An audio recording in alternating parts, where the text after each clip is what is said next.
Hey guys, sorry we missed you. Let's go through everything so you don't miss a thing. Now, the first thing was just a reminder that yesterday, Monday, November 30th, we went ahead and we picked up our book club books at Blue Ridge. If you didn't get your book, not a big deal. You can go back to Blue Ridge anytime this week, Tuesday through Friday, and don't worry, all the books will be waiting for you outside between 8:30 and 3:30. At the front doors of Blue Ridge, we're going to have a blue card outside. It's going to be labeled 8th grade English. On that, you'll find a whole bunch of books that are going to be alphabetized in last name alpha order. You just look for your name on a sticky note sticking out of a book, grab your book, and also don't forget to grab your short story packet. Those two things, and you're good. Now, if you're not sure which book you're picking up, I'm actually going to go ahead and leave a link right down here in the description, right there, that tells you what book you're reading. Now, keep in mind, on that link, some of your names are in yellow. That's because you requested a digital copy, an ebook. No big deal. I'm actually in the middle of sending out those emails to you right now that will give you instructions on how to download and start accessing your ebook. So if you see your name in yellow, you're not picking up a physical book from Blue Ridge Middle School. You're going to get an ebook via email from me.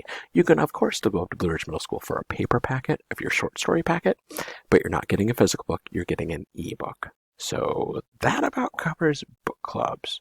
If you have any questions, though, just shoot me an email. We'll figure it out, okay? On to the next thing. Little reminders, remember your Scholastic task list from task 1 through 4 is all due on the 8th or the 9th, and that's pretty soon. Like, just a week away. So that's close. And we know everything it entails. You got to read for a reading goal. You have to research Scholastic genre. We did all this. But let's actually talk about that reading goal here for a minute. I want to kind of go ahead and do a little check-in. I want to see how things are going. So what I'm going to do is I'm going to leave you another link. It's going to be down here, right down here in the description.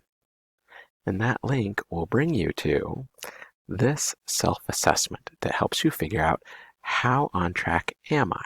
Now, score an 80 to 100, good job, you're on track. Score a 70, you're in good shape. Maybe power up a little bit, but you'll get there. Score a 50 or 60, you might need to really go ahead and reevaluate your time management because you got to get some work done. If you score a 40 or less, please email me. I want to make sure I can help you and that can help you get a good grade. But if you don't email and let me know, hey, I'm kind of behind, I'm struggling, I can't help you. But I promise I will. So shoot me an email if you're 40 or below. That about does it, right? So we were here and we said, okay, so we already worked towards our reading goal. We already researched the Scholastic genre and you drafted. So today is the day to actually get feedback. Now, we gave each other feedback in class, so if you missed that, you can always go ahead and share with a friend. You can always have a parent or family member read it over. But let me show you something really important, okay? I want to talk about what you want feedback about, and what you want to get feedback about. We're focusing on revision, so we're thinking about things like strong intros. Does my intro grab the reader's attention? A clear message or theme. Can you tell what I'm trying to write about here? Is it obvious what my message is? Smooth transitions between moments and ideas. Does my piece flow? Does it make sense? Things like a powerful ending. Does my ending leave the reader thinking, or is it just kind of end?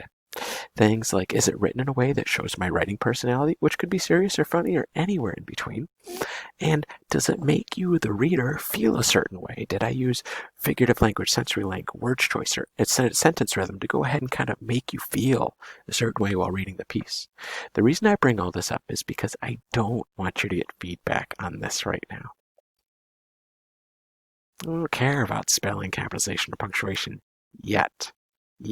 We're going to save that for editing. That's next class, okay? Right now, let's go ahead and focus now on revision. So obviously go ahead and open up your piece, go to task 3, to your draft, and then go ahead and open up your draft. Here's what we're shooting for. Ask a friend or a family member for feedback on these things. Ask them and maybe prompt them with some that you want their feedback on. Maybe you're not so worried about your intro, but maybe ask them about your conclusion. Maybe you think your transitions are smooth, but maybe you want to ask how the sensory language worked out. But go ahead and meet with them, and whatever feedback they give you, we want you to go ahead and add it right here in this feedback from writing group. Go ahead and bullet list any feedback that you received. That's about it. So Learning Lab today was actually pretty simple. If you haven't finished your draft, finished.